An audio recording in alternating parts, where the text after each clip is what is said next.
Hi, I'm Mitchell Manger. I'm with Antiquity Music, and this is the Wheelharp. The Wheelharp is a keyboard bowed musical instrument.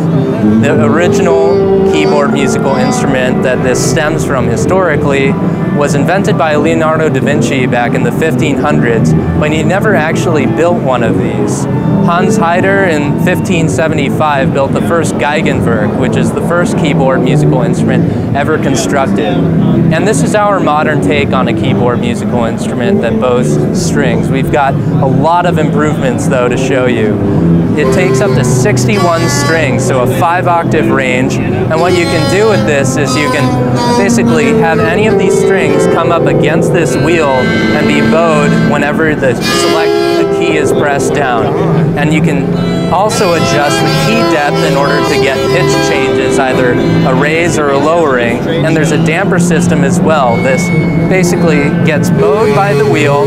This bridge translates the sound down into the soundboard, and then it emanates up from there. So you've got one string for every single note. Now let me demonstrate for you what this sounds like. This is our linear model here. The other model over there is our radial model, and I'll just demonstrate the linear model here with the traditional soundboard. What you can do with this is quite interesting.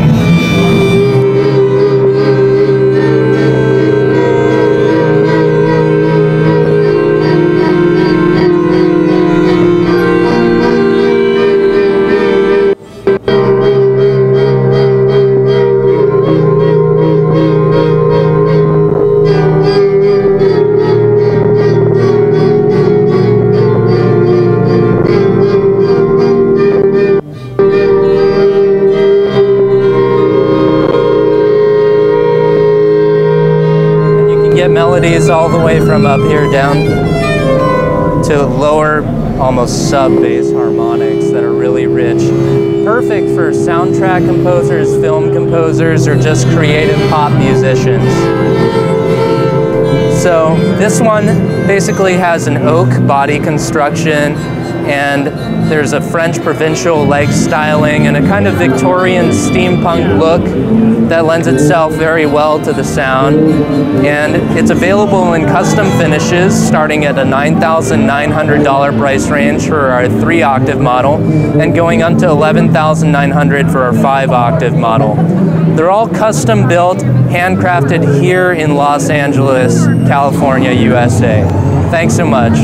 So is it basically a hurdy-gurdy type mechanism? Yeah, it's basically like a hurdy-gurdy mechanism. It basically has a wheel like a hurdy-gurdy in that sense. But from there on outward, it's completely different. The bridge that we have here is a patent-pending bridge. It pivots in the middle such that on the bottom two ends, they function fully to translate the sound down to the soundboard. On a violin, for example, one of the feet effectively acts as a pivot, so the other one is the only translating source. By having the pivot in the center, you get more efficient translation of the string's vibrational energy down into the soundboard, which gives you a bigger, richer sound.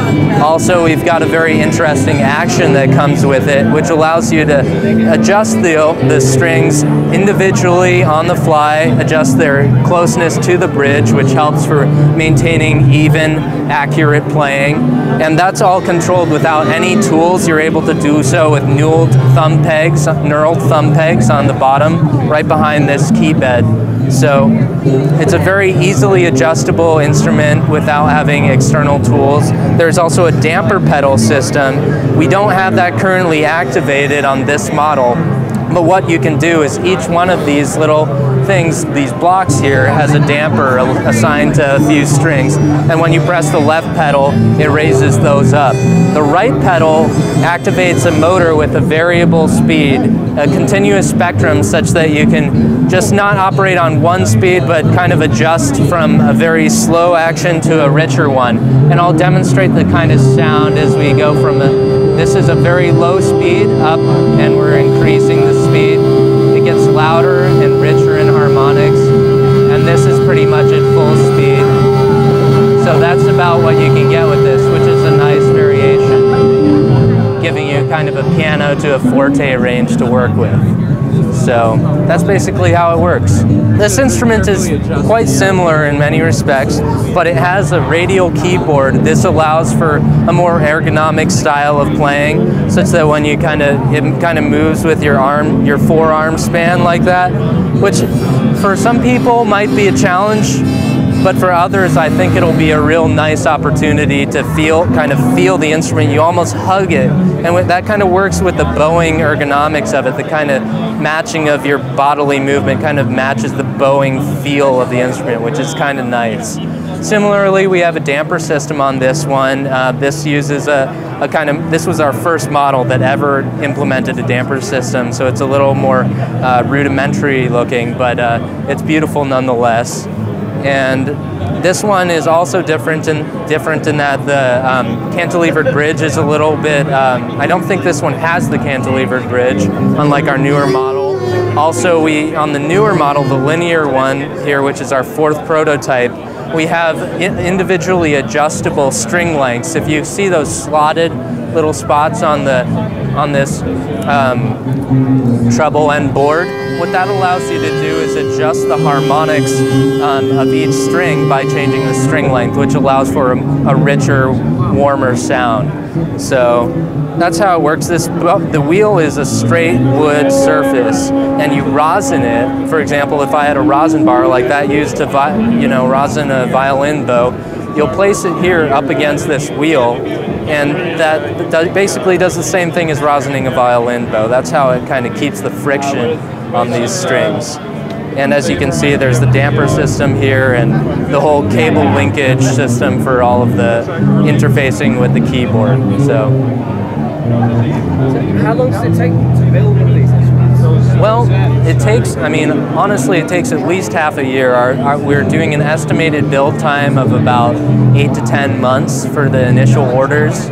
And we're starting off with a manufacturing date beginning May of 2013, so about 4 to 5 months out from now. In the meantime, we'll be doing a little bit of research and development such that when we start these, it'll be the perfect keyboard and people don't have to worry about us making later improvements and then having to buy a new keyboard as a result. It'll be the right product from the very beginning. So.